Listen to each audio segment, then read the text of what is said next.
Thank you.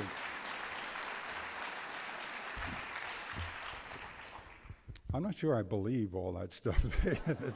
Actually, thank you. It's a great privilege to be back here at what I regard to be the greatest lecture hall in the United States of America, and I've been all over the place. And what makes it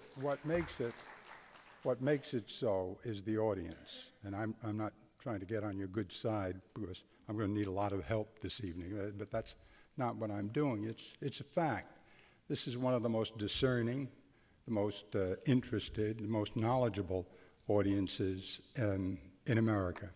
And so I look forward to the question and answer period because we have some things that we can think about together. And we need to because we have an awful lot of problems. I've described the current presidential campaign as unique in my experience in modern history because there are so many big issues. There are always important issues in presidential campaigns, of course, but think about what you face this time. Iraq, Iran, terrorism, which is something apart, the war against terrorism from Iraq and Iran. Middle-class malaise, healthcare problems, education problems, losing jobs, a skewed economy, which is fragmenting the United States in terms of distribution of wealth, and on, energy, immigration, et cetera. So today, what we're going to try to do is get to as many of those issues as we can, but I'm going to rely heavily on you in the question and answer period. So I'm going to take 4 or 5 of the issues and get through them as swiftly as I can, starting with Iraq. Apologize for the pace that I'm going to use because I want desperately to save as much time as possible for the Q&A. And while I'm thinking about it, one of the most delightful things about the audience, I said how perceptive, how intelligent you are, et cetera, et cetera. This actually happened. I had just been elected a private citizen in 1994, and I was asked to come back to the Y and speak again. I said, well, they don't want to speak to me. I'm no longer the governor. He said, oh, no, they'll be nice. They'll feel sorry for you. They'll come. And I said, no, I really would rather not. And then they talked me into it, and I said, okay, I will do it. But I didn't tell anybody in my family because I didn't want anybody there for fear that nobody would show up. And on the day that I was supposed to come here, it rained all day long. And I looked out the window of my law office and said, oh, boy, it's just what I needed, bad weather. Anyway, I got in a cab, came dutifully to the front door, and here were people streaming into the Y with umbrellas, and all sorts of couples coming in. And I said, my God, this is wonderful. Look at this. Now I was feeling better about myself. And this actually happened. I stopped in the front, got out, walked in. The little gentleman closed his umbrella in front of me in the lobby, shook it a little bit, and he says, boy, the weather is terrible. I said, it is. I said, but, you came. It's wonderful. He says, who's talking here tonight? I mean, that's the truth. It's the truth. And I said, Mario Cuomo. I looked up incidentally, my picture was on the wall. I said, Mario Cuomo. He says, I heard him, he's pretty good. And maybe that's why I love the audience so much. Let's talk about Iraq, the surge. I was here only about 9-10 months ago, I guess, and things haven't changed a whole lot since then. Then the surge began, and since the surge, we've lost 600 more lives and spent $60 billion more. That's just from the surge. And so now we have 3,700 Americans who were killed in this war. More than 27,000 soldiers have been seriously wounded, and an unknown number of innocent people died in the war on Iraq. Innocent people. Some people put that number at about 800,000. All of that has happened in Iraq, in an extraordinary situation. No, a unique situation. When in our history did we have a war that was born so stupidly and so ignorant of all the important facts? 9/11, traumatizing. The next thing that happened is the President of the United States said, we're going to Afghanistan because that's where they are, that's where the Al-Qaeda is, that's where the Taliban is, and we're going to get them. And 100% of the people of this country stood up and said, yes, Mr. President, you're exactly right. And went to war, and then made a tremendous mistake shortly after that. Decided to leave Afghanistan to go to Iraq and start a war, a preemptory war. And unfortunately, and I will assume that it was done as an error, depending upon bad intelligence, everything that he believed as a predicate for the war was wrong. He believed that and told the world, starting with us, that Saddam Hussein was complicit with Al-Qaeda. That wasn't true. That Saddam Hussein was involved in 9/11. That was not true. That the Saddam Hussein had weapons of mass destruction ready to be used, and that was not true. And that the war would cost us very little because we'd breeze through their forces with no difficulty at all. And that was not true. And that the war wouldn't cost us anything because it would be paid for by Iraqi oil. And that was not true. And that when we won the war, which we did in no time at all because they had no army to speak of, when we won the war, they would throw roses at the feet of the soldiers. And that was not true. Because when we won the war, they took those soldiers to be occupiers instead of liberators. And so he was wrong about everything. And that we'd have them back and there would be no fuss. And we would have won a great victory and started Iraq on the road to democracy. And that was not true. And it is not true today. After all of these months, 3,700 Americans lost. What did Petraeus tell us? Well, General Petraeus was asked by Republican Senator John Warner, tell us, General, we're told that fighting here and losing American soldiers here, it makes us safe at home. Are we safer because of what you're doing? And do you know what the general's answer was? I don't know. You don't know? Then why are we here? It's almost incredible when you try analyzing all the facts here, how we got ourselves into this position. And what is the prospect now for getting out? Now, I don't see any real prospect of getting out. I don't think the president is going to change his mind. I don't think the president's mind on this subject is changeable. Now, I'm going to tell you a couple of things that we should spend some time on later on, if we have the time, because it's important. I don't believe that whatever the Democrats do, they're going to be able to make a difference with the strategy selected by the president. Why not? What if by some miracle they get 60% of the vote on a bill that says withdraw everybody, starting and doing it gradually, of course, but withdraw them all.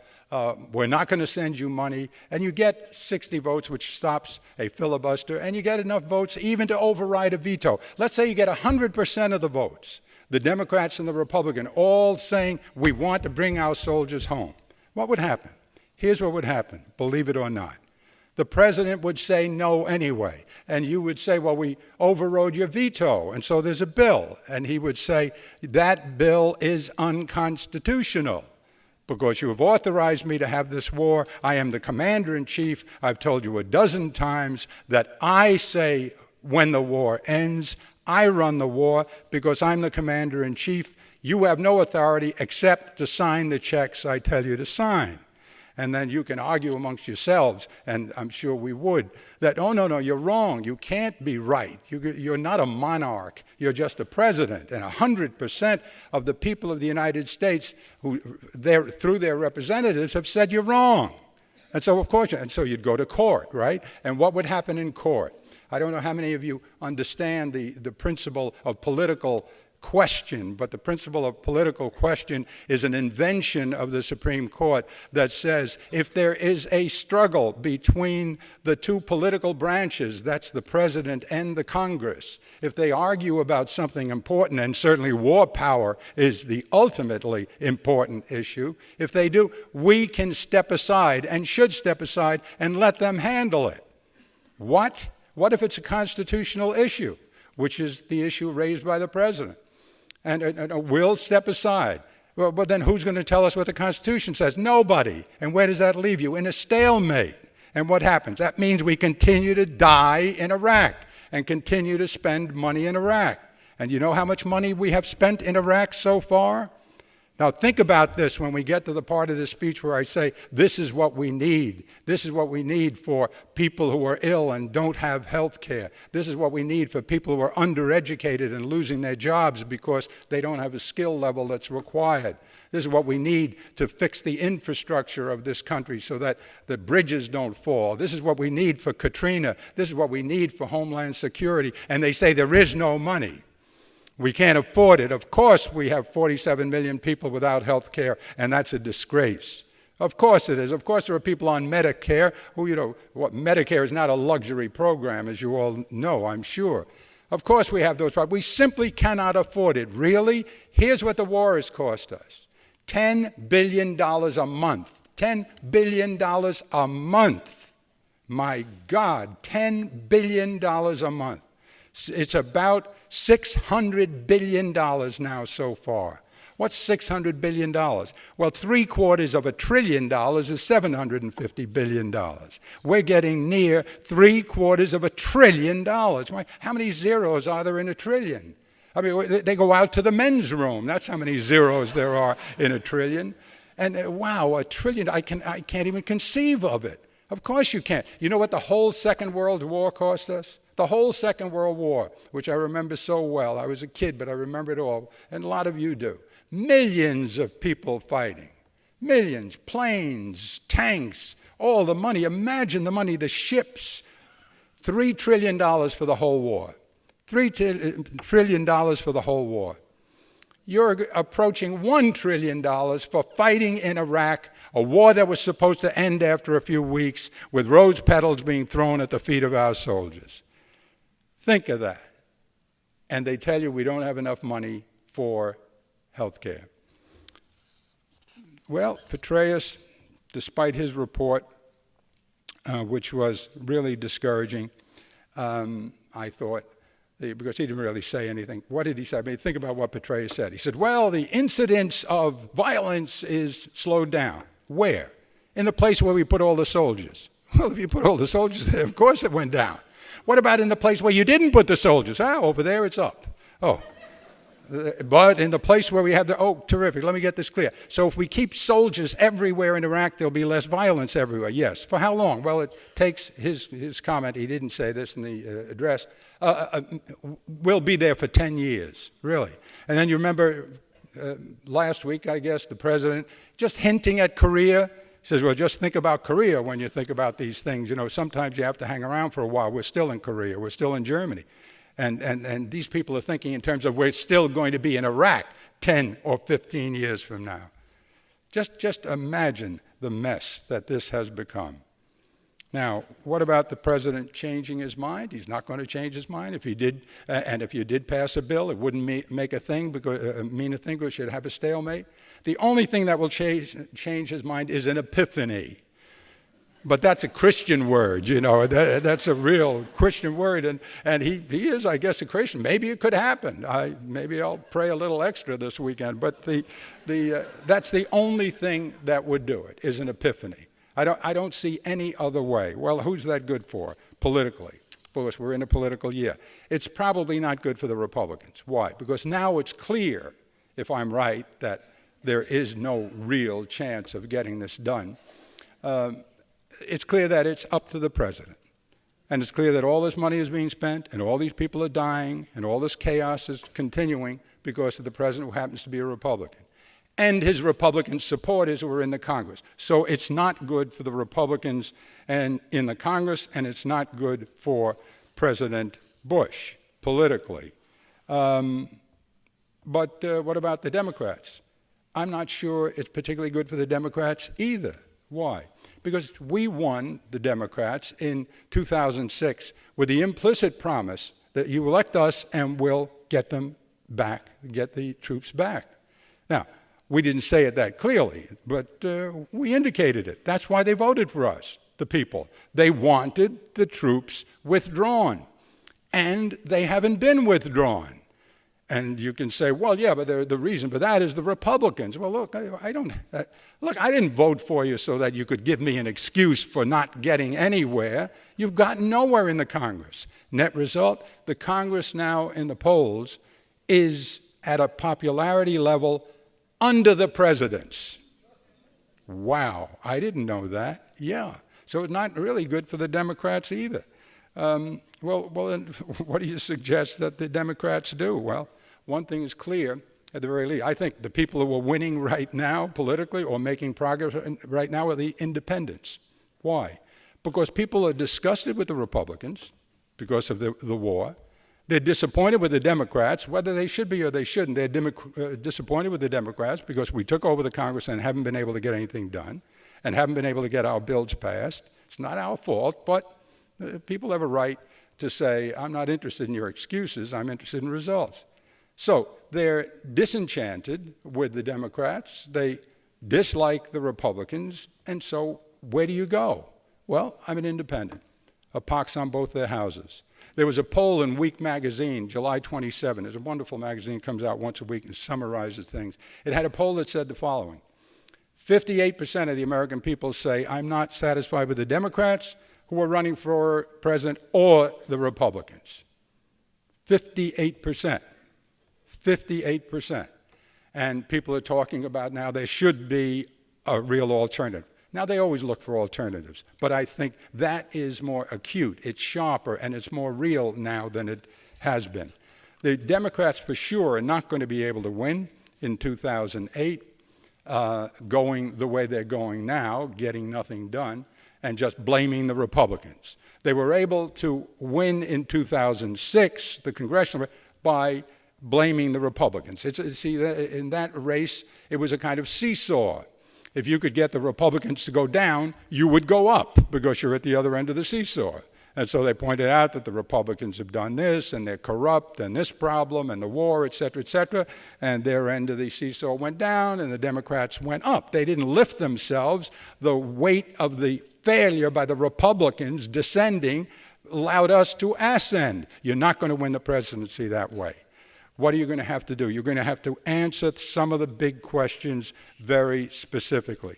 You're going to have to be able to say, look, this man left us until January of 2009, before we can affect this with a new president. But when we get there, we will affect it. And you have to be very specific as to what you're going to do. You'll have to tell them how you're going to do the withdrawing. How's it going to work? Well, there are all kinds of plans for that, and I don't think it's difficult to describe some elements of them, because if you look at the book Out of Iraq, which I talked to the people who were here about 9 or 10 months ago, I said, this book has everything in it. And still, people haven't read the book. I haven't seen it discussed on television. I haven't heard it on the radio. I haven't read about it in the paper. But you get a look at this little paperback book, Out of Iraq. It has all the details you need for how to get out. Joe Biden has plans, a lot of different plans. You look at all the plans, they have certain ingredients. The withdrawal has to be in stages, of course. You can't bring them all out at once. That's silly. And so it's going to take time and have to be done in stages. Some of the coalition forces will be required to stay behind. For example, you have to preserve the assets we have in the green zone. You have to continue to train some of the Iraqi troops. And there are roles that will keep the troops basically out of harm's way for the most part. See, now they're standing between warring insurgents. You know, Shias are shooting at Sunnis, and Sunnis are shooting at Shias, except in one or two areas where they're making peace, and the Americans are standing between them. You're in the middle of a civil war. Well, the ones that stay behind won't be in that position. They'll not be in harm's way that directly, but some will have to stay behind for a while. Here's a big one, and all the plans say the same thing. You need a force to come in after the Americans. And so this argument that, well, when the Americans withdraw, there's this terrible vacuum, and people will be slaughtered, et cetera, et cetera. Incidentally, the people who project that if you take everybody out all at once, then there'll be chaos and madness and we'll be responsible. Who are those people who are saying that?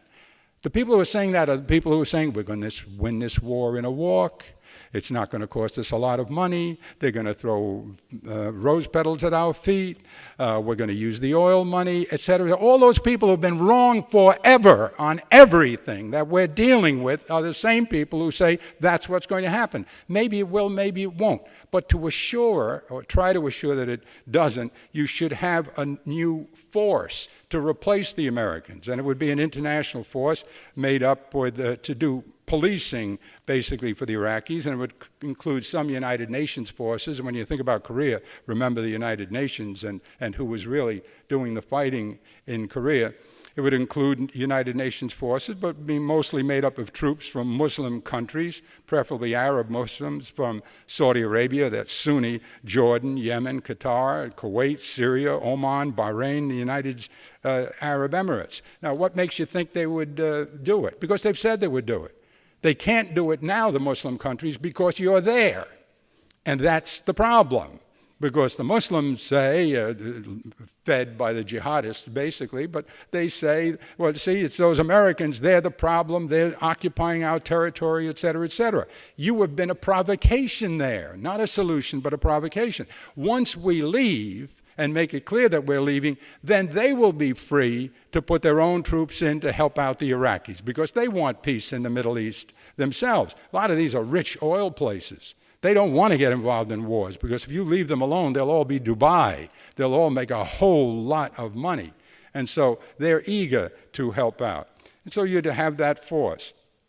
And there are a lot of other things that they have to do. They have to destroy landmines. They have to do closure. And also, you need a great infusion, a surge, if you will, of other things beside the military. You cannot create a quiet, peaceful, functioning democracy in Iraq with guns.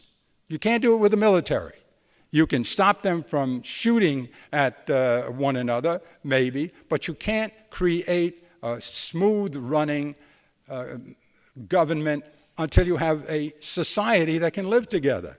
And the society, in order to live together, needs to be able to make a living, needs to be able to have its private concerns, its domestic concerns dealt with. So you have to send a whole new surge of people in there, people who can show them how to create an economy, people who can show them how to govern, people who can show them what politics is really all about, because they've never had a democratic society. And incidentally, at the very best, don't expect a democratic society like ours. It's not going to be that kind of democracy. I mean, we're way ahead of anything they're going to be able to reach in any decent period of time. But you'd need that kind of surge, that kind of help, especially economic help. All right, how about Iran? Well, it's clear that Iran is a threat to the United States as well as to Israel. It's on its way to having nuclear weapons. That would further destabilize the Middle East. It has participated in strengthening insurgent forces in Iraq, and it's eager to fill the vacuum that's left by us. Everybody knows Iran are bad guys now. They weren't always bad guys. Remember, they were fighting Saddam Hussein. They weren't always bad guys, and Tom Friedman reminded us of that recently and said, hey, look, we were able to make deals with Iran. We were able to negotiate with them. So they've got Ahmadinejad, who's here now I think he's in the city, as a matter of fact, and he's a little wacky and provocative, but for the most part, he thinks, and Condoleezza Rice thinks, that there is a chance to negotiate. Well, how do you feel about it, Mario? Well, it seems to me all you have to do is summon your common sense, and you would say, look, they're dangerous, these people, very dangerous. They're threatening Israel, they're threatening us, you give them an atom bomb. Well, General Abu Zaid said yesterday, former general, he's a retired general, said yesterday, look, yeah, bad if they have a nuclear bomb. But we're living with China in a nuclear bomb, Russia with a nuclear bomb, Pakistan with a nuclear bomb. We're living with all kinds of people with nuclear bombs. We can handle it if we have to. And if we can't, then you're going to have to get all those people and take all the bombs away from them. And incidentally, you created the damn thing. And remember that. Remember that when you wonder why people, are angry at you in some places. That we created it, and then we couldn't get it back into the bottle.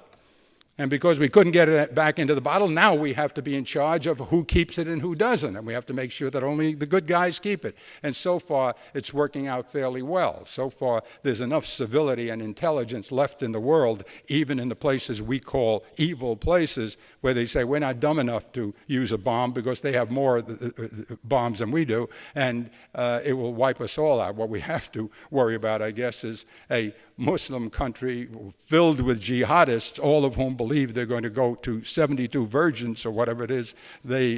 72. I wonder where they got the number, but it doesn't appear to be terribly relevant. So what my common sense tells me is try to negotiate. Actually, turn the screws on negotiation. Be tougher on negotiation because they're not strong economically. And if we turned enough heat on them, we might be able to bring them to their knees that way. We don't want to bring them to their knees. We want to get them into negotiating. What if you reach that terrible moment where you've tried everything and you really believe they're about to drop a bomb on Israel or do something terrible, and you have to use force? You have to use force, which means going to war. Then I would say this. And I'm going to say this very, very rapidly because I'm dying to get to the Q&A, and it's a tough legal proposition. I've hinted at it already. I would say this about going to war if you have to go to war. If people think, if our leaders think we have to go to war, and dropping a bomb, make no mistake about it. You hear about, well, can we go to Pakistan if Musharraf says Osama bin Laden is there, but he's not in a position to get him? Can we say, the heck with Musharraf, and we're going to go and drop a bomb on where he is and go across the Pakistani border? That's an act of war. Yeah, but you've done that. Didn't Clinton do that? Yeah, a lot of people have done it. All acts of war. Really? Yes, they are technically acts of war.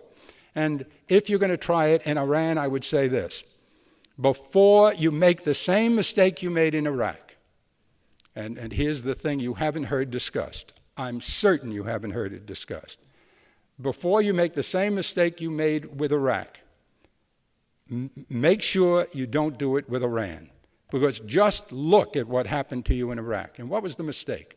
The mistake was irony of ironies, trying to teach people democracy. And democracy begins with law and order. And the law begins with the Ten Commandments, which is the Constitution of the United States. And the Constitution of the United States, in one particular, maybe the most important part of the Constitution, where it talks about war.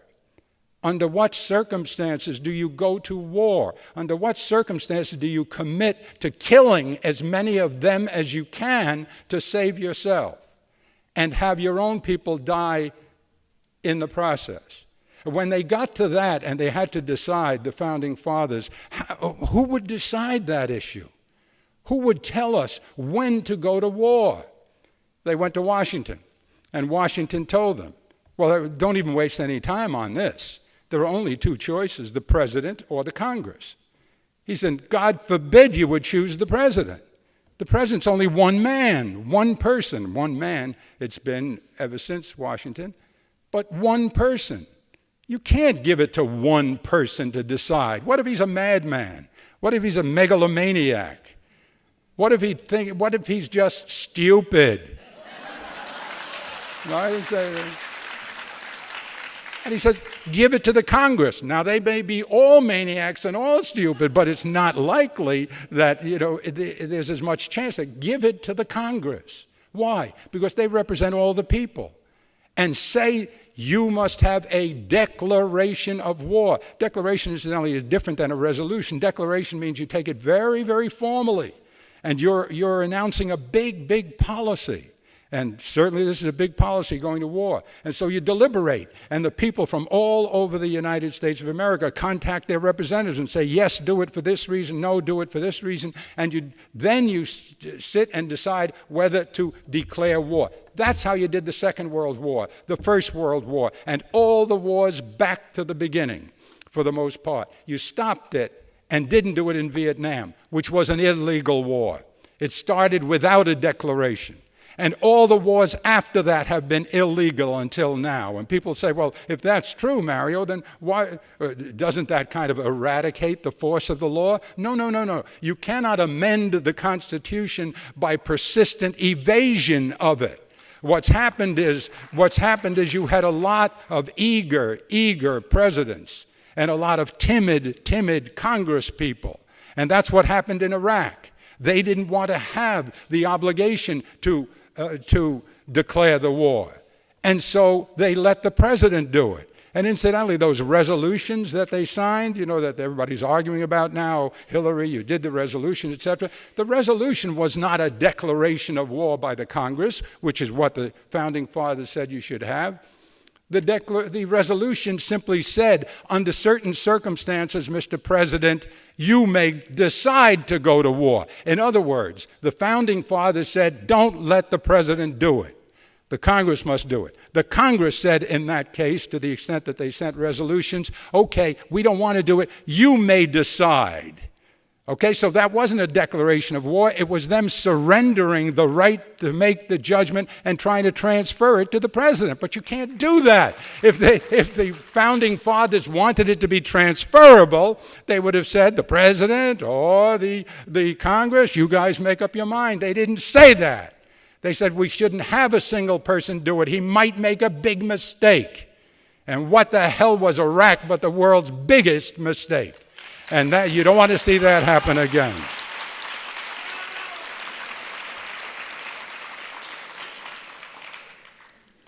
That's Iran. If you're going to have a war, make sure you do it right. God forbid we have to do it at all.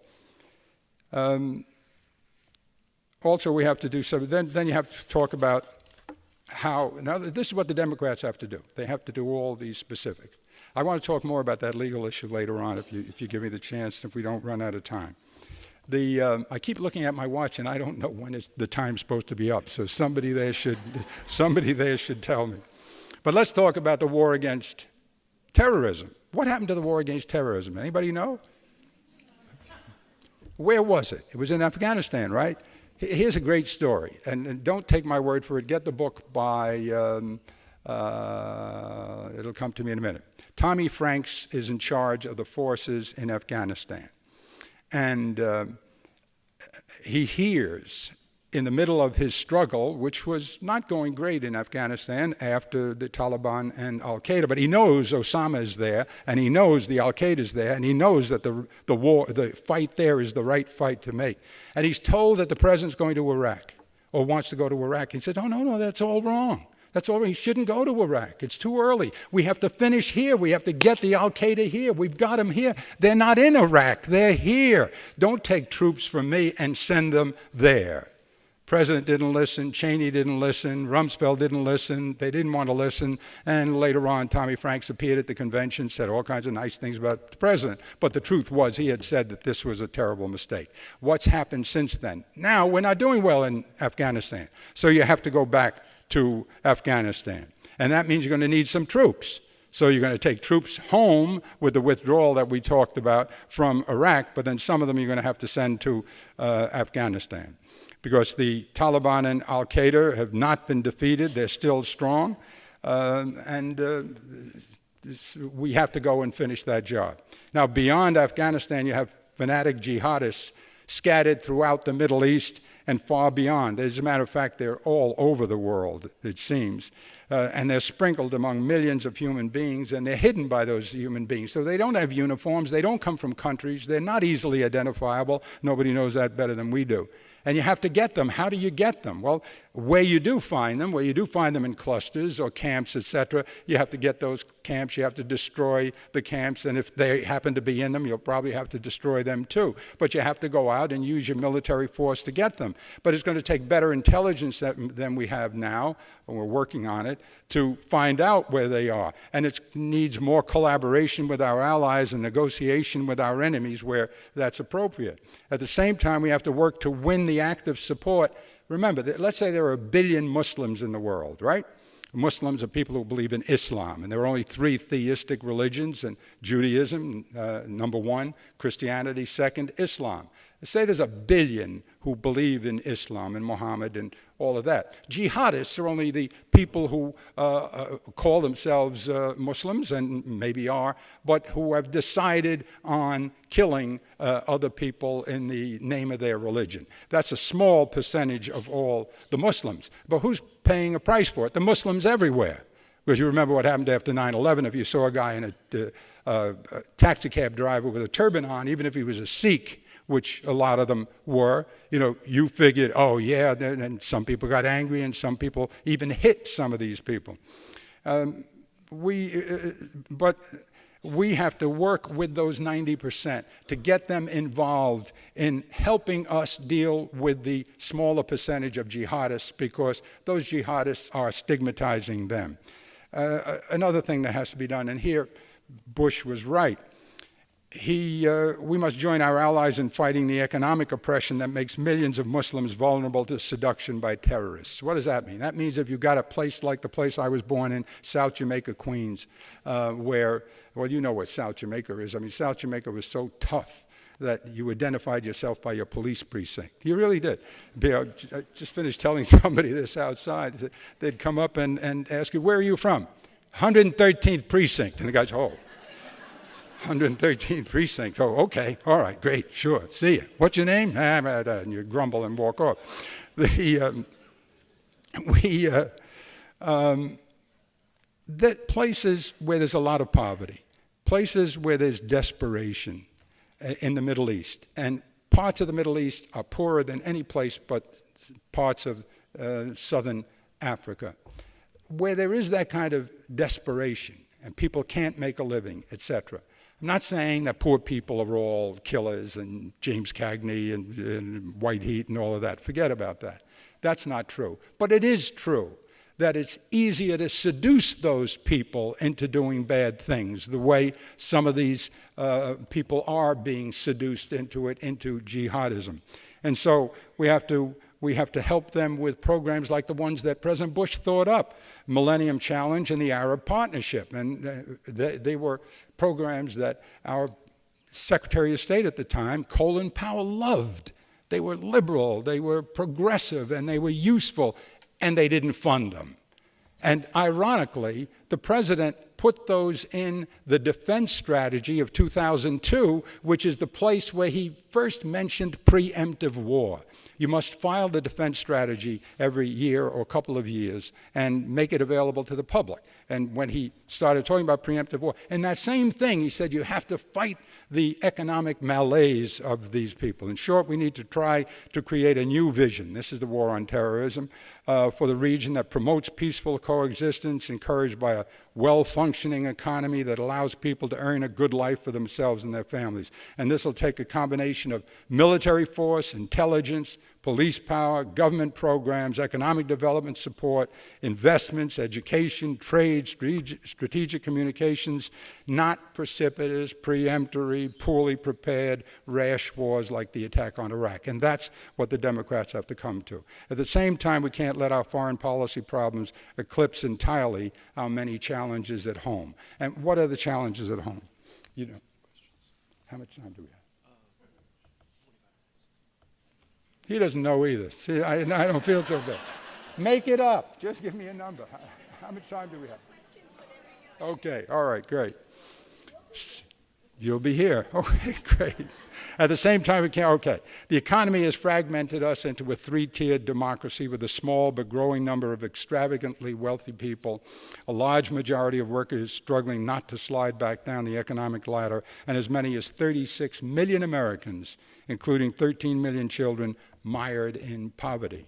That's what we are. Now look, we're a democracy. Okay, in a democracy, there are going to be rich people, poor people, and people in the middle. Always will be. But it doesn't have to be as bad as it's gotten. It doesn't have to be as bad as it's gotten. There are maybe, let's see, numbers. Maybe 3% of the people, maybe 3% make $275,000 or more. Or maybe even $300,000 or more. 2 or 3% of the people. Top 1% average about $1 million, $1.5 million apiece. Okay? Very tiny group. We have more billionaires and millionaires than ever, but we have that very tiny group up there. And then you have 36 million people at the bottom. What do you mean at the bottom? They're poor. 13 million of them are children. 13 million poor children in the United States of America? 13 million, yeah. I've said this over and over and over again, and the picture is so vivid in my mind that I keep using it. I went back to South Jamaica, kept going back with my kids and then my grandkids to show them what it was like, down there. And saw kids, just 2-year-old, 3-year-old, 4-year-old in the neighborhood, just walking around on the streets. And it occurred to me, they're surrounded by pimps, prostitutes, disorientation of all kinds, guns. Guns are everywhere. No police. And some of those kids grew up familiar with the sound of gunfire before they ever heard an orchestra play. They didn't know what an orchestra was. 13 million kids who are poor in this country, the richest country in world history. $10 billion a month on Iraq. $600 billion in the war. And you have 37 million, 36 million, 13 million of them children poor. How the hell do you explain that to yourself? How do you live with that? How can it be? So we have to do more. You have to do middle class. The middle class is sinking. Why? Now, who are the middle class? I've given you this definition before. You can go all the way back to Aristotle, incidentally. He wrote about the middle class 2,000 years ago. And he said the group in between, the very wealthy and powerful and the desperate at the bottom, the middle, seeking to make a better life for themselves, to gain more property and more security and more compensation, and they do it by whatever means they can that are decent and legal. If you're in Manhattan, what is the middle class? I don't know. You could make $150,000 a year in Manhattan, have 3 children and no spouse, and starve to death. So middle class. Here's my definition of the middle class. Middle class are those people who work for a living because they have to, not because some psychiatrist told them it's a good way to fill the grim interval between birth and eternity.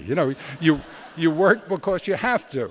And you work because you're not economically secure, so secure that you don't have to work, okay? That's the middle class. And there are all kinds of people in the middle class, and the number of compensation, the amount of compensation will vary with where you're living and when you're living there. That group in this country now, it's 140 million workers. It is the vast majority of the workers. It's maybe 120 of the 140 million workers in the country.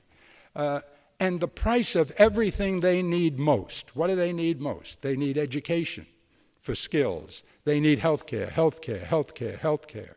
They need security at the end of the line. They need money for transportation. The cost of everything they need most is going up faster than their wages. Their wages are basically stagnant, and which is an unusual thing. So they're sliding down instead of going up. This wasn't always true, but that's the middle class. What do you need to help them? Well, they're losing jobs for all kinds of reasons, globalization, et cetera. Skills has a lot to do with it. Only 1 out of 4 of your workers are high skilled. What? 1 out of 4 of your workers are high skilled. Only 1 out of 4, 25%. Wow. What's high skilled? About 4 years after high school education. I'll take in a good community college and a particular skills 2 years. But education beyond high school, probably 4, maybe 2. And we have only 1 out of 4 of those in this country. Well, that's a problem, isn't it? Because the level of skills needed is growing up. Yeah, that's right. A big problem. They need college education. 150 years ago or so, 120 years ago, we started with public schools, and the theory was, we'll give schools to everybody because we need them, because we need a certain level of education in our workers, because we're in an economic society and the Industrial Revolution and we have to compete, etc. And then we stopped at age 16 or 17. It was a great idea. But as the level of skills required kept crawling upward, we didn't take the public education system and lift it up with it. Why? Because we made the mistake of saying it should be local and not federal. And so you left it to the individual states, and some were too poor, and some didn't give a darn, et cetera, et cetera. But education, like healthcare, should be a federal concern. Yes, the state is involved in it too, but it's so important to the whole country that it should be a national concern as well. So you need more education, you need more health care, you need more help for the middle class. All that stuff costs money. You have a deficit already. So that leads to the really big question. And this is the question nobody wants to answer. Okay, Mario, you want to do all those good things? And we agree. We agree it's a problem. You got 47, 48 million people without health care. Yeah, you're right about the wages of the middle class. They're stagnant. All of that stuff you're right about. But where do you get the money? When's the last time you heard a politician go to the microphone and say, here's where you get the money? Now, let me tell you, I'm going to have to raise taxes on this guy. I'm going to take something away from this guy. So they don't want to do it. Why? Because it's usually bad news. But if you don't do it, then you're not being responsible. And for the Democrats to win, they're going to have to do it. And for the Democrats to be entitled to win, we should require that they do it. And if they tell us they have a health care plan, we should say, all right, now show me how you're going to do it. Now, here, very quickly, let's go back to the year 2000. It's not so long ago. In the year 2000, we were doing great. We had a $5.4 trillion potential surplus. No deficit. 2000, no deficit. End of the Clinton years, no deficit. $5.4 trillion surplus. Wow. 2000. Now, if we had that money now, I would tell you where we were going to get the money very easily, because we have a $5.4 trillion surplus. It's easy. Just spend $1 or $2 trillion, and keep the $3.4 trillion on the side for holidays. We could do that. But we don't have that money. We have blown it. The huge surplus has been given away by what many of us agree had been reckless spending and promiscuous tax cuts, not for the middle class who badly need them, but especially for those people who didn't need the money while the government and the nation desperately did. And so we've given that money away. So where are we going to look? Here's where we look. A large part of our spending, a very big part, is in Social Security and Medicare. Social Security and Medicare. I qualify for both. I'm familiar with these two programs, and their main purpose was to see to it that people like me are not left utterly destitute in their old age. And that objective can be met while also reducing benefits in both these programs that go to people rich enough not to be injured by the reductions. It was a great idea. We don't want anybody to starve to death. They're too old to work. We want them to have Social Security. We want them to have Medicare. Wonderful idea. But why did they say that even rich people should get it? Because they didn't want to have an argument at the time, with who's rich, who's not rich. They said, what the hell, we have a lot of money. Everybody gets it. Well, there are people like Gates, people like Buffett, who come before the Congress of the United States when the death tax was being discussed. 600 of them came, 600 billionaires and millionaires, and said through Mr. Gates Sr., who was a wonderful man. I know him. He invited me to go to Washington to dedicate a law school for him. And so I met Bill and his wife and the kids and Bill Sr., this wonderful man who was the spokesman in Congress, and said, this idea that we, billionaires and millionaires, this is all our money and we should leave it all to our kids and be free and no taxes, that's a sin. He said, that's a joke. We owe this country. We're millionaires and billionaires only because this country is so strong and so good. Only because this country's army defended us and won wars for us. Only because this country's economy allowed us to become rich. We didn't do it by ourselves. And the idea that we should be getting Medicare and Social Security when people are doing without these things, where people are poor, it just doesn't make any sense. So we could effectively cut considerable amount of money. I can't give you an exact number. Nobody could right now. From make it a means program, at least to the extent that people who absolutely don't need it, shouldn't get it, so that the people who do need it can get it. I think that makes a lot of sense. Alternatively, We can apply the Social Security and Medicare taxes to all income, including non-salary income. See, now there's another way to do it. You have these billionaires and millionaires. If you're going to, when you tax them for the Medicare, the FICA, remember FICA? Do you know what FICA is? Come on, no you don't. No, you don't. You look at the check, you see FICA. People look at the check basically to see how much like the last one this one is. Is it the same number or did they take something out of it? But FICA is those taxes that we pay for Medicare and Social Security.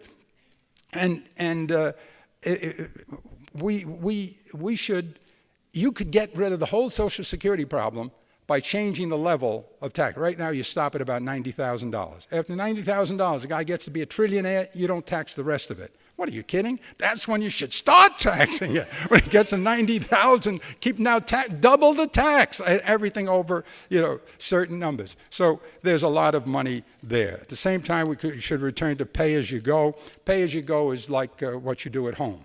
I'll give you money for a new car. We'll save it up, or a new roof, but we got to save money over here. In other words, you have to produce the money you're going to spend. You have to get it from somewhere else. Now, Newt Gingrich was very helpful, frankly, to Clinton when Clinton did that, and they saved an awful lot of money in the budget by making it pay as you go. At the same time, we should, and the federal budget. Alan Greenspan made this point. He was very disappointed with Bush because Bush wasn't tough enough on the budget. There are huge portions of pork to feed Congress's political appetite. We all know that. That's what the earmarks are about. That's what members' items are about on the state level. And that's what corporate welfare, to use John McCain's term, is about. A lot of this money is given away. It really is. Add to that $15 billion a year that are lost because capital gains taxes go unreported to the IRS. That's Chuck Schumer. Consider this, too. Most of the insolvency problem of Social Security could be corrected just by removing, I've said this to you, the $90,000 limit. There's another huge treasure in the form of hundreds of billions of dollars in tax cuts that are given to the top 1%. Now, is it smart or good for America that so much of our wealth should go to people who don't need it? Now, I'm not against being wealthy. I mean, I'm all for it. I'm struggling to be wealthy. I mean, my mother, may she rest in peace, what a wonderful woman she was. And she loved Lee Iacocca. She just loved Lee Iacocca. She didn't know, she had heard there was a joke about me and Lee Iacocca and President Reagan. She had heard the joke, and she asked me about it. Who is Lee Iacocca? And I told her who he was. He's got a lot of money, millions and millions of dollars. Really? Yeah. Why? His family was rich? No. They came over the way you came over, Mama. Really? No kidding. Yeah. Yeah, but we're not rich there like them. Oh, no, Ma, he's a super millionaire. He says, God bless him. How did he get, in Italian, how did he get so rich? I said, the fai automobile. He makes automobiles. She says, what's the matter? You couldn't learn how to make an automobile? So,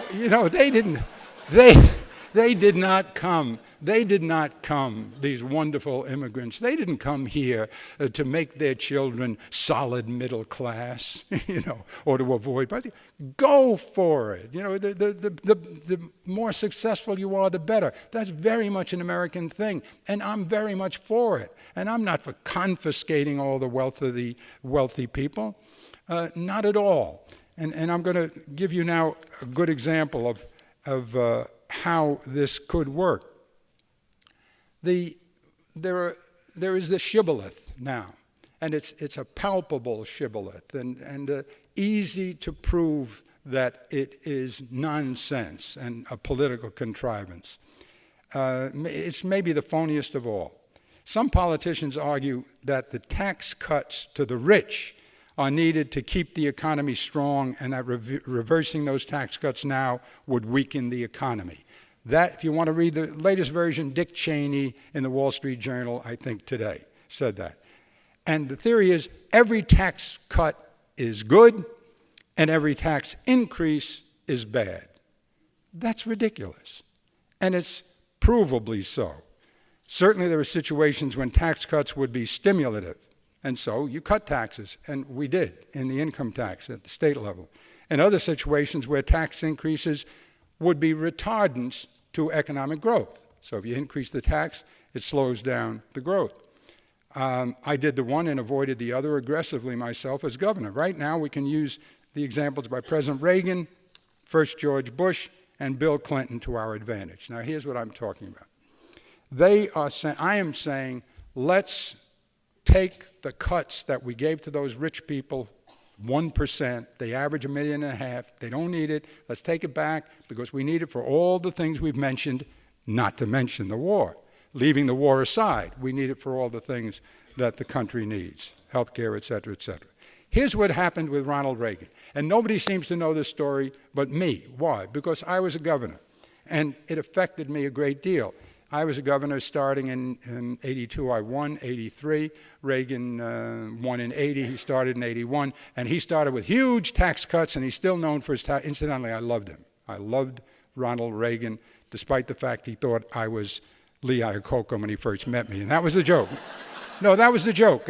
Moynihan tried to introduce me to him.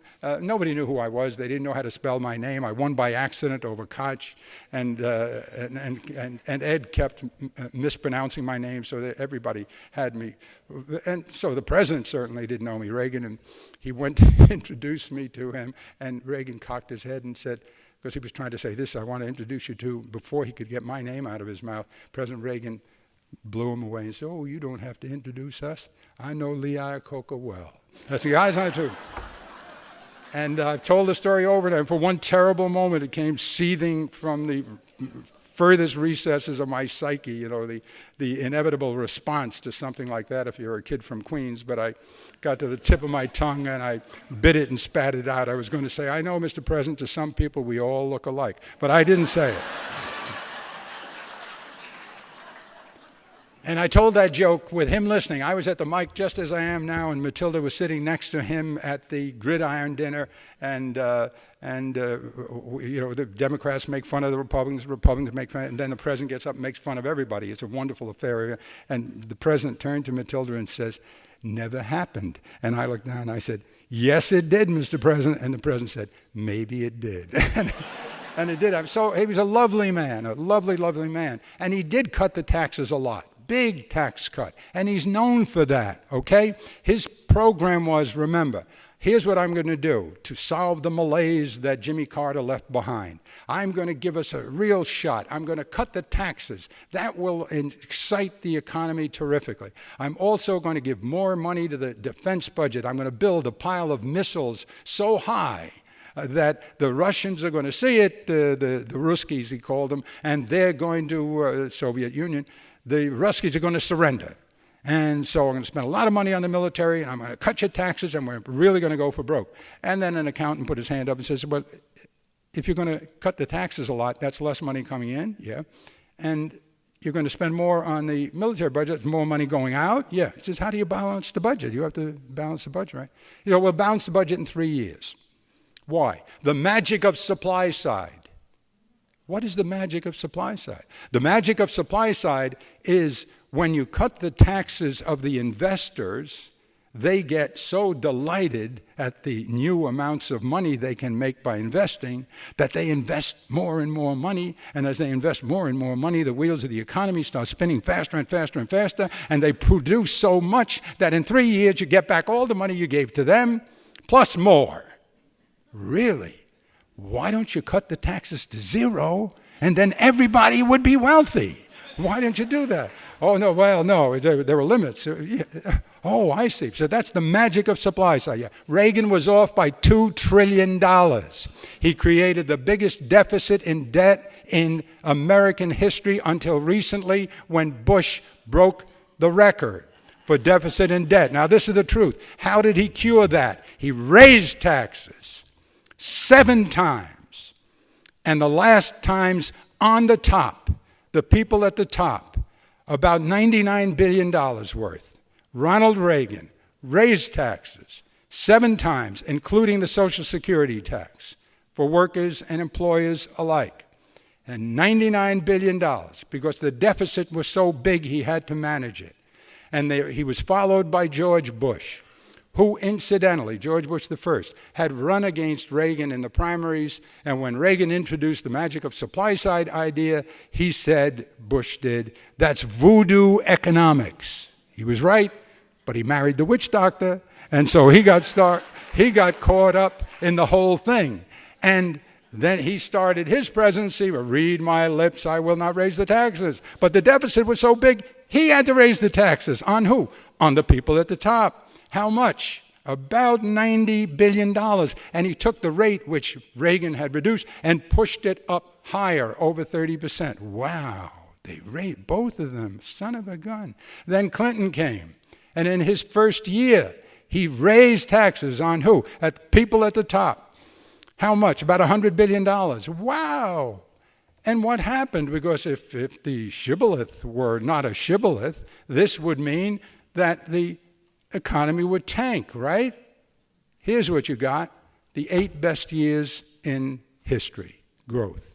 4 best market years in history. A balanced budget. 22 million new jobs. An ascending middle class instead of a sliding middle class, and a shrinking poor population instead of a growing poor population, plus a $5.4 trillion surplus in the year 2000. Now tell me again why we can't raise taxes on the wealth. Oh, incidentally, I forgot to tell you. Another benefit was more billionaires and millionaires than ever were produced in that period. So I say to you this, you wealthy people, you shouldn't be fighting our taking the tax cut back from you and putting it into the pot for all that we need, including the war in Iraq, I guess. You shouldn't be fighting it. You should welcome it. Because if it strengthens our economy, which it would, to be able to reduce the deficit and have more education and more health care, I would even cut taxes for the middle class with some of that money. Why? Because the middle class is going to spend all that money. The rich people, me and my clients, we're not going to spend it, we invest it. But the middle class, they'll spend it, and that's consumption. And your economy is 70% consumption. And the more they spend, because they need things, they need a new roof, they need a new carriage, they need a new car, they'll spend the money, and that's good for the economy. So in the end, we're not hurting you. We're not confiscating your wealth. We're making it better for you rich people, because when the economy is better, you do better than anybody because you have more of it. You have more interest in it. You have more shares of stock. So where do you get the money? There's plenty of money. And don't let anybody tell you there isn't. Don't let anybody who spends billions and billions and billions of dollars on war the way we do and is reluctant to change it. Don't let any of these people, the problem is these people who are in charge now are comfortable with the nation's discomfort. They're comfortable with the fact that people are screaming at them to end the war, please, for God's sake, and they don't end the war. They're perfectly comfortable ignoring people who say we need more health care, especially for children. And we have a president who says, well, ideologically, I'm against that. I'm against giving the children more money. Why? Well, it's not so much the money, and I love the children, but that is ideologically dangerous because it might get to single payer. What the hell are you talking about, Mr. President? Medicare is single payer. Are you against Medicare? What are you talking about? And so don't listen to these people. They're comfortable with our discomfort. What we need are leaders who are not comfortable with that discomfort. We need leaders who will do the right thing, who will end this war, save lives in the process, save money in the process, $10 billion a month, end this war in Iraq, deal with Iran, and deal with that middle-class malaise intelligently. Now, how do we do that? You and I are going to have to do it. We're going to have to pick the right people in 2008, and for the good of this country and for the good of the world we're living in, where we're such a big part of how the world does, for the good of all of that, I hope we make the right choices. Thank you for listening.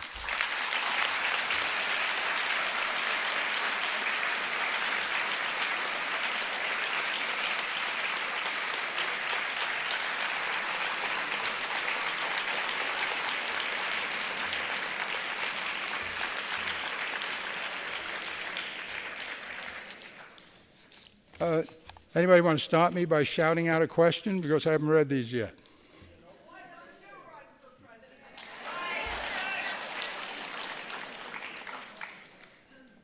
All right, we'll give that one some thought. Here, we'll put that there.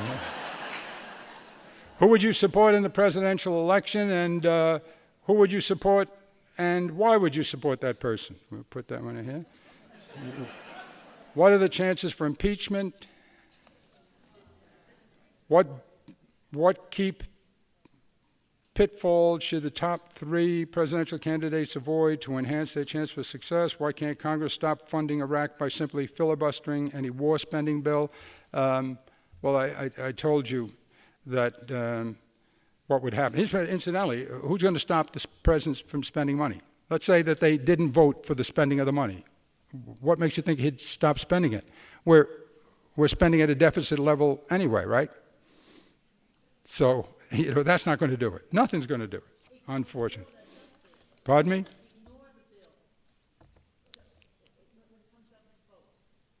Ignore the bill. He'll spend anyway. He'll spend anyway. He's in charge of the machine that makes the dollar bills. That's where we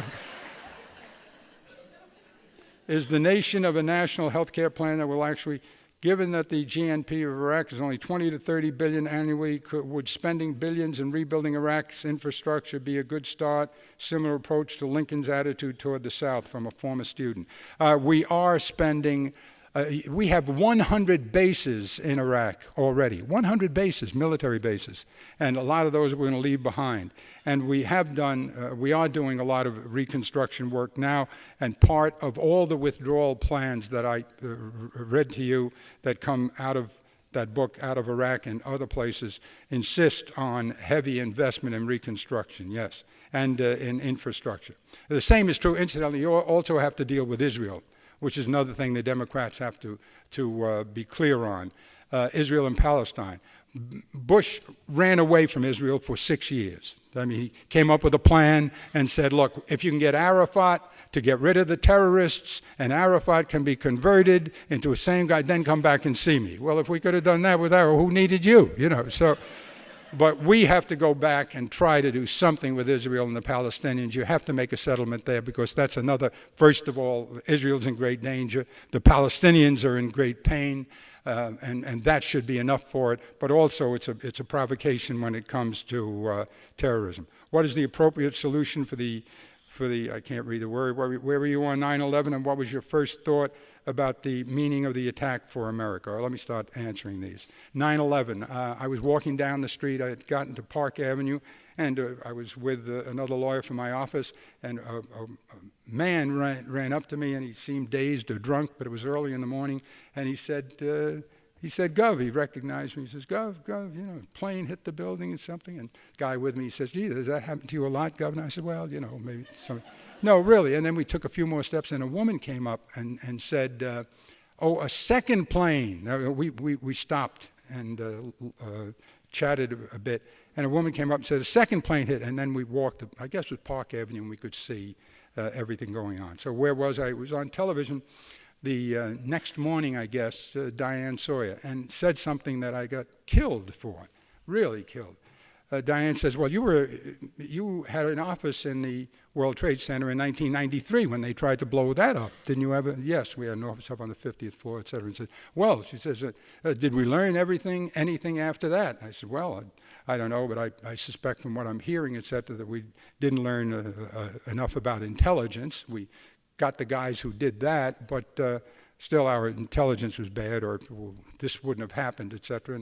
And that was a sensible answer. And she said, well, what else do you think we have to do? I said, frankly, we have to catch these people and punish them. There's no question about that. And you need to have a force that deters people like that. And there's no question about that, punishing and deterring, et cetera. But also we have to find out why they're doing it. Who are these people? And what's motivating them? Now, I'm not suggesting that there is any motive that would justify it, but you have to find out what it is that's creating this hate. A hate so great that they would give up their life just to take yours.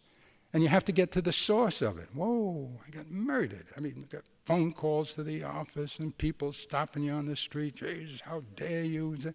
And I felt like a naif. What had I said that was so terrible? And my son-in-law, Brian O'Donoghue, called me up and he says, Gov, you've got to give people their moment of anger.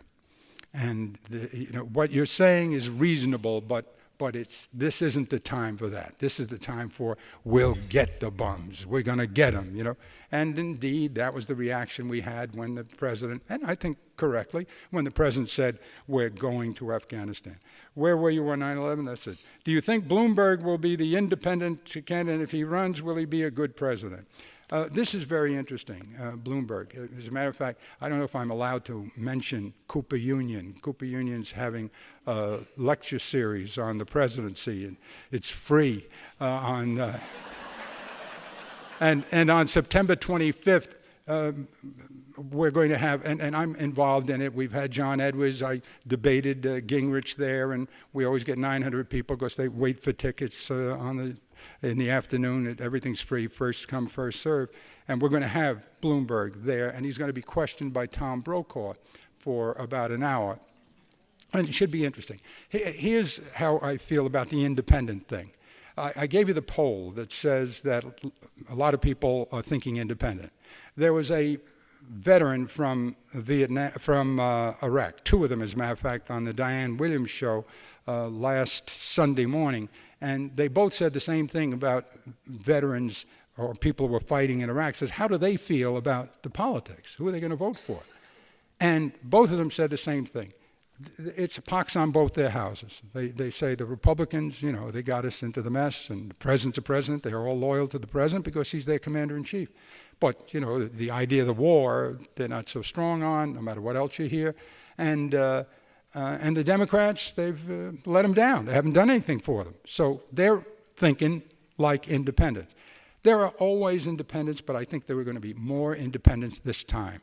There are a number of things. You have to think back to 1992. 1992, Clinton won with 42% of the vote. 42%. Bush got 39%, and Perot got 19%. But Perot was up to 39% at one point. Clinton won with 42. Perot had 39.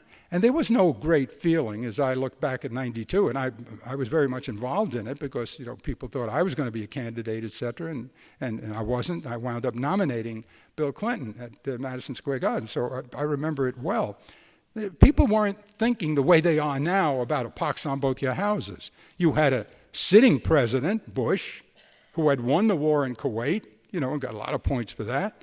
The economy was bad, but he had won the war in Kuwait. And nobody was saying he's stupid, he's no good, etc.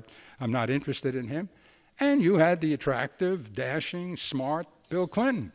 And this guy, Perot, showed up with a little money, and until he started getting daydreams about his family and got a little wispy, and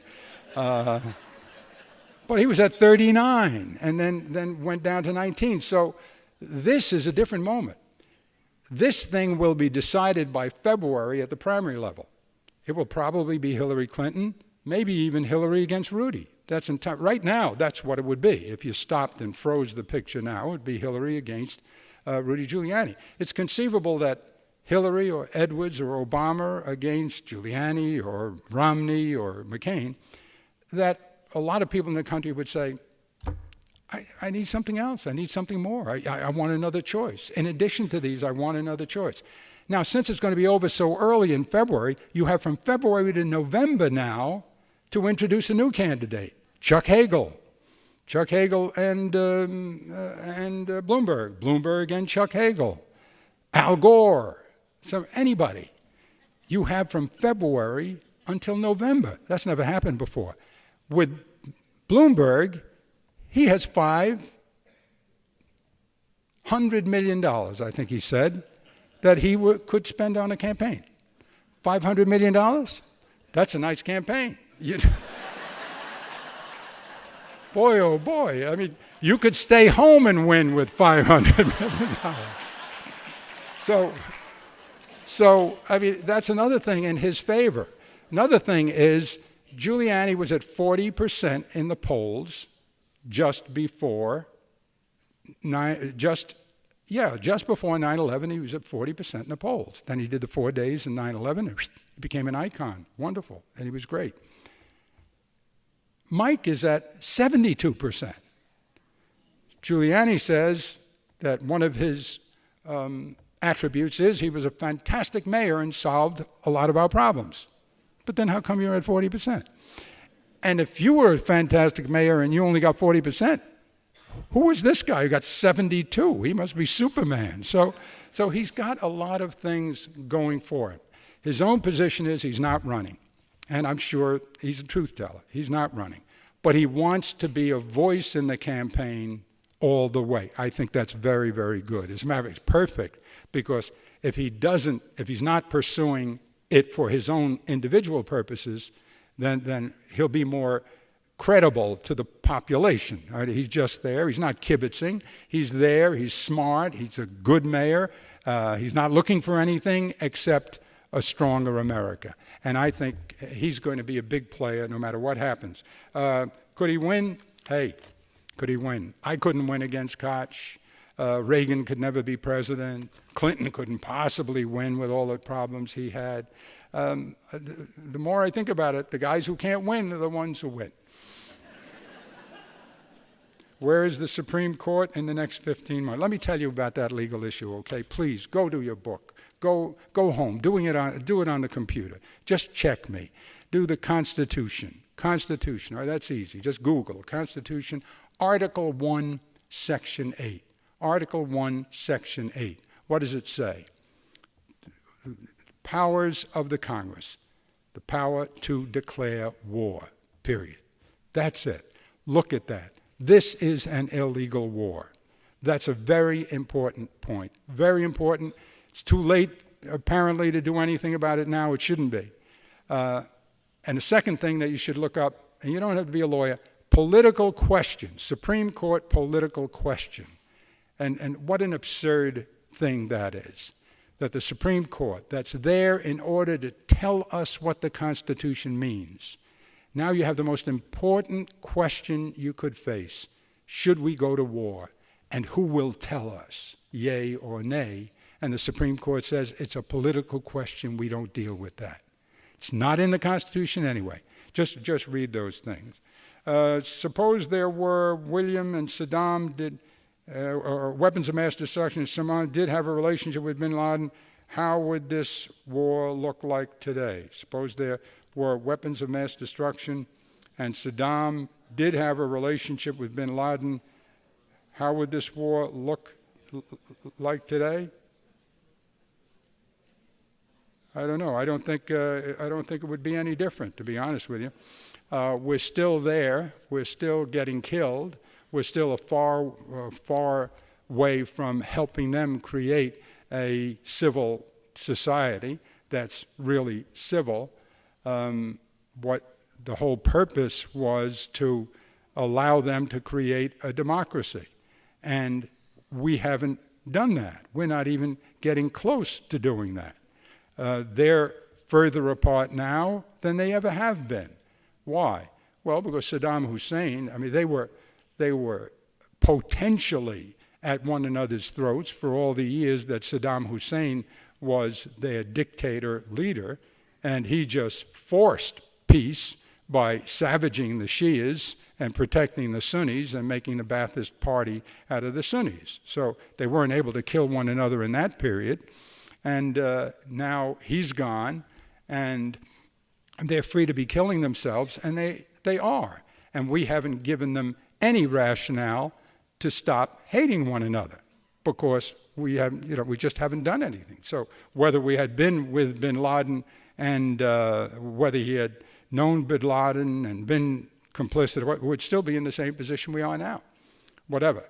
Point is, regrettably, for the person who asked the question, the truth is there were no weapons of mass destruction, and he didn't have a relationship with bin Laden, and more than that, he didn't have a relationship with al-Qaeda, because we had a relationship with bin Laden. So it's not just remember that. We flew bin Laden's family out of the United States of America right after 9/11. We gave bin Laden money to fight in Afghanistan. We hired bin Laden. We had a relationship with bin Laden. So that's not the key. Is God still, oh, this is a good question, but I have to give you background. I'm debating Gingrich, and Charlie Rose is the moderator. It's the Kerry, it was the Kerry election, Kerry attempt at election. And Gingrich gets up first and says, Bush is a very religious man. He's a religious man like Lincoln. And, he reads the Bible all the time. And he prays all the time. And just like Abraham Lincoln. He says, now, the governor wrote a book on Lincoln. The governor knows his stuff. He says, I'm sure the governor will agree. So Charlie says, do you agree, Governor? I said, no, I don't agree. I said, he had the Bible. Sure, they all had the Bible. If you look at the bodies strewn on the battlefield, you find Union and the others, and they all had Bibles on both sides. And his second inaugural, he used beautiful language in the Bible and wrote. So he was good at the Bible and stuff, but he was a politician, and it was good for him politically to read from the Bible, because they all did. So he was that, and he probably prayed too, but there's the big difference in the way he prayed. And Rose said, well, what's the difference? He said, well, when Lincoln prayed, he kind of talked to God. When Bush prays, God talks to Bush. I said, no, that's... And so at that point, people laughed. Charlie gave a big guffaw, and other people laughed, and Gingrich got a little bit unhappy about it. He said, well, I didn't think that was fair. And I said, well, wait, excuse me. God forbid, I'm not saying that God doesn't talk to Bush. I mean, who am I to say whether God's talking to anybody? He's not talking to me, I don't think, because I haven't heard him. But if he is, if God, no, I didn't say that. I said, if God is talking to Bush, then what language is it? Is it Aramaic? What is it, Hebrew? What is it? Because obviously Bush doesn't understand her.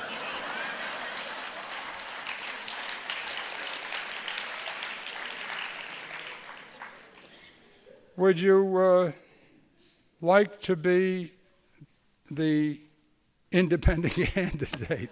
No. Well, would I like to be the independent candidate? No, I don't think so. I haven't endorsed anybody because I'm busy at Cooper Union trying to get people to answer the specific questions, the big specific questions, and that's what it's all about. But my candidacy, there is a guy in my family, though, who is on his way politically, and you have to keep your eye on him. Why can't Congress, I can't read it. Why can't Congress? Well, we talked about that. What are the chances for impeachment? The people have asked me about that before, and the short answer is there isn't enough interest in the Congress for impeachment. You just can't get it going, and that's why Pelosi and the others aren't pushing it. But if you did do it, I think the way to do it would be, and there are a number of ways to start it, the way to do it would be to get an investigator, a private investigator. They do this. They're allowed to appoint somebody to interrogate, to look at one big issue. And the one big issue would be with Bush, not so much is he ignoring the people of the United States, because that's part of our political system. He's there, and you take polls, and the people say they want this, but he was elected, and he's free to follow his own conscience, and he should follow his own conscience. I think he should be instructed by the people and should be humble about making up his decisions in view of the heavy weight of opinion against him. But I couldn't say that because he ignored the popular view. Look, I ignored the popular view on a lot of issues. The most unpopular thing I ever did was the first seatbelt law in history. Nobody wanted it. Nobody wanted it in the state. They cursed me for passing it. And then every state in the Union passed it, and it has saved hundreds of thousands of lives, as we all know. Now, and the other thing was being opposed to the death penalty. I mean, I still get hate mail on that. So you can't blame him for that. What you could impeach him for is lying. So the question would be for this person to investigate, was the president misled or did he lie?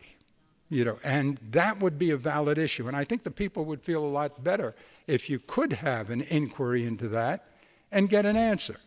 And if the answer were he was misled, okay, I think, frankly, we'd feel better about him. I've always given him the benefit of the doubt, to be honest, because I'm so inclined, and generally, and I think it's particularly important in dealing with a president in hard times to give him, her, someday, one hopes, not necessarily this time, but someday. Is there a national health care plan that will actually improve the quality of life for Americans? It's very good that we have all these health care plans now. Very, very good. Hillary has come with one now. Edwards has one. Obama has one. The states have health care plans now. It's very, very good. Why? You have to establish first that you need a health care plan, and that's done. You have to make it more popular than it was in 1993. That's happening. I do not believe that any plan that depends upon the insurance companies and the HMOs who are making a ton of money now, the insurance companies, et cetera. Most of these plans depend upon the insurance companies. I would rather have what we have with Medicare.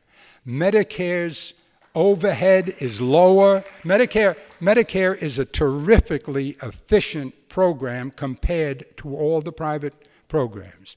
But what's happened is we have been able, the people who are opposed to single payer simply means not that the government is going to operate on you, not that the government delivers the stuff, the government pays the bill. That's all it means. And with Medicare, you have your own doctor, you pick your own doctor, she's good, he's good, or she's no good. It's up to you.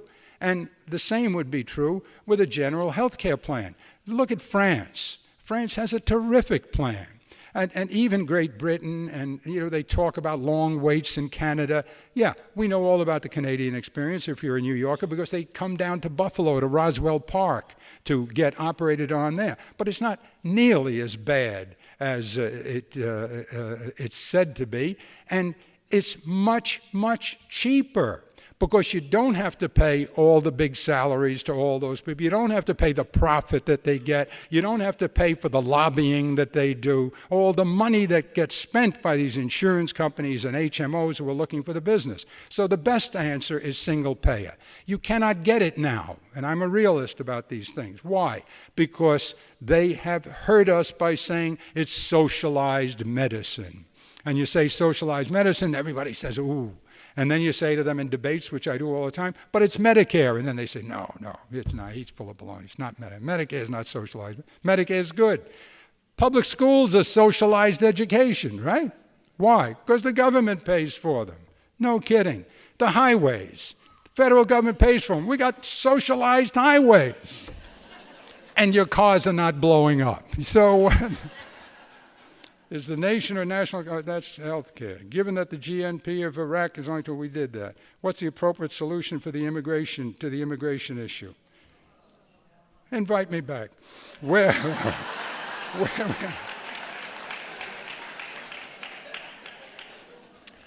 I'm way over time. I love you. Let's make sure we get very serious about this election. Let's pick a winner who can do the job. Just keep your eye on the issues. Just keep thinking and just keep showing up. God bless you. Thank you very, very much.